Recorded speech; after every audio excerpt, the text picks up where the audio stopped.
I'm Attorney George McCranie. I have offices in Valdosta and Douglas, Georgia.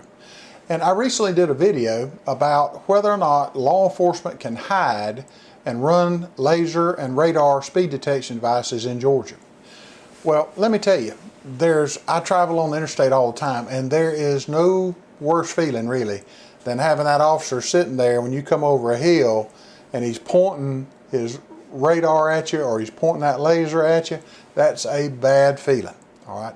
Let me tell you what's a worse feeling than that. The worst feeling is blue lights coming on behind you, or blue lights coming on behind you at night. That's even worse. All right. So can law enforcement hide at night and use speed detection devices? Well, we know that OCGA 40-14-7 says that law enforcement has to be visible for 500 feet when they're using stationary speed detection devices. All right. This applies to all law enforcement, all right, throughout the state of Georgia, except the State Patrol. All right. Now, if local law enforcement hides, all right, during the day, they hide during the day, the radar or laser evidence can be thrown out of court. All right. Now, the question is, what about at night? Well, the Georgia law, the plain language of the law, makes no exception for the nighttime. All right. So if you read the law, the plain reading of it says that law enforcement should be visible, except State Patrol, with lights on, some way to be visible for more than 500 feet. Okay. At night. That's what a plain reading of the law. Now the answer to the question is, can they do it at night? Hide at night? The answer is, it depends. It depends on what court you're in. Some courts require them to have their lights on so that they are visible to approaching motorists at night. Plain language of the law. All right. Some courts don't. All right.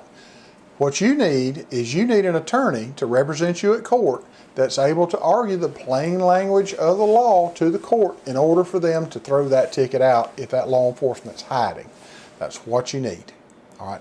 Now, if you get a speeding ticket in Georgia, at least call an attorney to talk to them, because they'll be able to tell you what that court that you're in, and call a local attorney. Don't just call, some nationwide firm. If you've got a ticket in Valdosta, or if you've got a ticket in Warner Robins, or you've got a ticket, in Cook County, Adel, Georgia, or somewhere like that, don't call one of these national firms, because quite frankly, they don't know.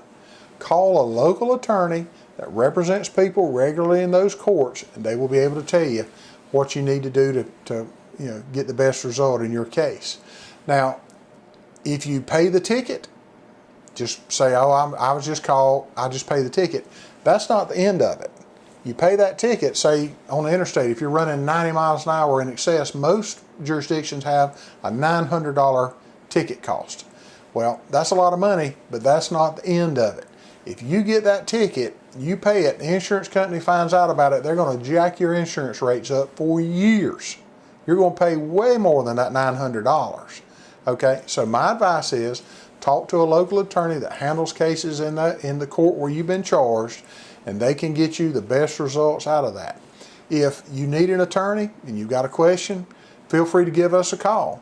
You can reach us at 833-927-6227, or reach out on Facebook Messenger, and we'll help you get the answers to the questions that you have and try to help you any way we can. And if you need an attorney, I'll be honored to help you with your case. Thank y'all.